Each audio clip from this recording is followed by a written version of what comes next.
दोस्तों, जरा सोचिए, इस दुनिया में हर इंसान के जीवन में कुछ न कुछ दुख है।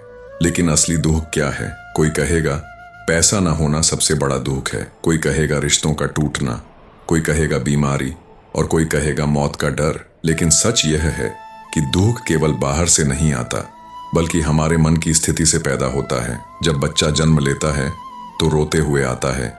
यह बताता है कि जीवन की शुरुआत ही संघर्ष और पीड़ा से होती है। फिर इंसान की इच्छाएं कभी खत्म नहीं होती। पैसा मिला तो और चाहिए, नाम मिला तो और बड़ा चाहिए, सुख मिला तो और अधिक चाहिए। और जब इच्छा पूरी नहीं होती तो उसका परिणाम होता है दुख। मोह और लगाव भी हमें बांधते हैं। जब अपने बिछड़ते हैं तो दिल टूट जाता है, जबकि सच्चाई यह है कि मोह छोड़ देने पर दुख कम हो सकता है। बीमारी, बुढ़ापा, दर्द, ये शारीरिक दुख हैं जो इंसान को भीतर से तोड़ते हैं। तुलना और ईर्ष्या भी बड़ा दुख है। पड़ोसी की गाड़ी देखकर, दोस्त की तरक्की देखकर हम खुद को दुखी कर लेते हैं। लेकिन सबसे गहरा दुख है मृत्यु का भय। हर इंसान जानता है कि एक दिन जाना है, पर स्वीकार कोई नहीं करना चाहता। असली सवाल यह है कि जीवन का असली दुख क्या है, और इसका उत्तर है अज्ञान। हम यह नहीं जानते कि हम कौन हैं, जीवन का उद्देश्य क्या है और असली सुख कहाँ है। यही अज्ञान हमें मोह, इच्छाओं और भय में फंसाए रखता है। गीता कहती है आत्मा अजर अमर है, केवल शरीर मरता है। बुद्ध ने कहा था तृष्णा ही दुख का मूल कारण है। संतों ने कहा सुख भीतर है, बाहर नहीं। अगर हम इस सत्य को समझ लें और आत्मज्ञान की राह पकड़ लें तो जीवन का असली दुख मिट सकता है। असली सुख तभी है जब इंसान इच्छाओं पर नियंत्रण कर ले, मोह से मुक्त हो जाए और भीतर की शांति खोज ले। इसलिए दोस्तों, अगर आप जीवन में सच्चा सुख चाहते हैं तो आत्मज्ञान को अपनाइए, शास्त्रों का अध्ययन कीजिए और खुद को भीतर से पहचानिए। क्योंकि असली सुख दौलत या शोहरत में नहीं, बल्कि अपने मन और आत्मा की शांति में है। अब जरा सोचिए, इतिहास के महान लोगों ने हमें क्या सिखाया है। बुद्ध का जीवन देखिए। राजमहल में सब कुछ था, वैभव, सुख सुविधाएं, लेकिन उन्होंने देखा कि इंसान जन्म लेता है, बूढ़ा होता है, बीमार पड़ता है और अंत में मर जाता है। ये चार दृश्य उनके लिए इतने गहरे थे कि उन्होंने राजपाट छोड़कर सत्य की खोज में निकलने का निर्णय लिया। आखिर क्यों? क्योंकि उन्होंने समझ लिया था कि बाहरी वैभव असली दुख से हमें बचा नहीं सकता। इसी तरह महाभारत में युधिष्ठिर से जब यक्ष ने पूछा कि सबसे बड़ा आश्चर्य क्या है, तो उन्होंने कहा हर रोज लोग मरते हैं, लेकिन इंसान सोचता है कि मैं अमर हूं। यही अज्ञान ही असली दुख है। अब सोचिए, हमारे जीवन में भी ऐसा ही होता है। हम रोज अपने आसपास लोगों को जाते देखते हैं, फिर भी मोह और इच्छाओं में उलझे रहते हैं। हम अपनी ऊर्जा उस चीज में लगाते हैं जो अस्थायी है और भूल जाते हैं कि असली सुख स्थायी है, जो आत्मा के स्तर पर मिलता है। जैसे एक बच्चा खिलौने में उलझा रहता है और जब वह टूट जाता है तो रोने लगता है, वैसे ही हम बड़े होकर धन, मकान, रिश्तों, प्रतिष्ठा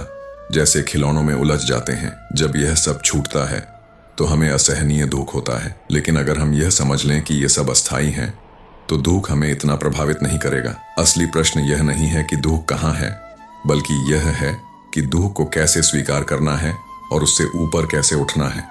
गीता कहती है जिसे सुख और दुख में समान भाव है वही ज्ञानी है। इसका मतलब यह नहीं कि जीवन में दुख नहीं आएगा, बल्कि इसका अर्थ है कि दुख आने पर भी हमारा मन स्थिर रहेगा। अब एक और उदाहरण लीजिए। मान लीजिए किसी व्यक्ति के पास करोड़ों की संपत्ति है, लेकिन रात को चैन की नींद नहीं आती, तो क्या वह सुखी है? नहीं। दूसरी ओर एक साधु पेड़ के नीचे सो जाता है, भोजन भी मुश्किल से मिलता है, लेकिन वह संतोष में जीता है, तो असली सुख उसी के पास है। इसका मतलब यह है कि दुख की जड़ हमारी मानसिकता है। अब अगर आप सोच रहे हो कि इससे मुक्ति कैसे मिले, तो समाधान भी बहुत स्पष्ट है। आत्मज्ञान, ध्यान, साधना और संतोष। जब हम भीतर की ओर जाते हैं तो धीरे धीरे मोह और इच्छाओं का असर कम होने लगता है। बुद्ध ने ध्यान का मार्ग दिखाया, योगियों ने प्राणायाम और साधना का मार्ग बताया, और गीता ने निष्काम कर्म का मार्ग दिखाया। इन तीनों का सार यही है कि दुख का अंत बाहर नहीं बल्कि भीतर से होता है।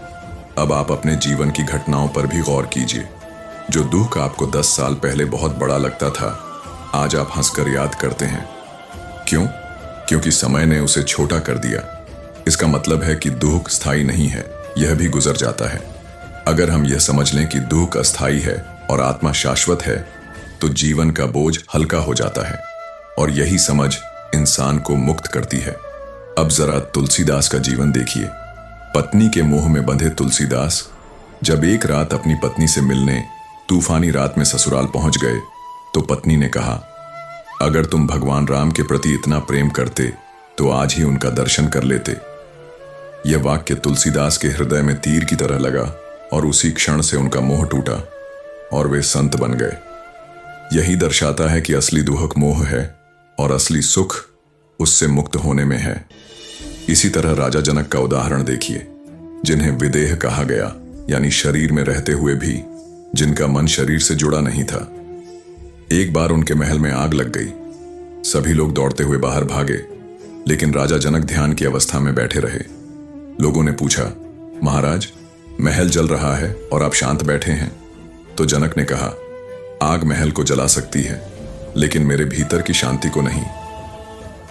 यही है असली मुक्ति। दोस्तों, अगर हम जीवन को समझना चाहते हैं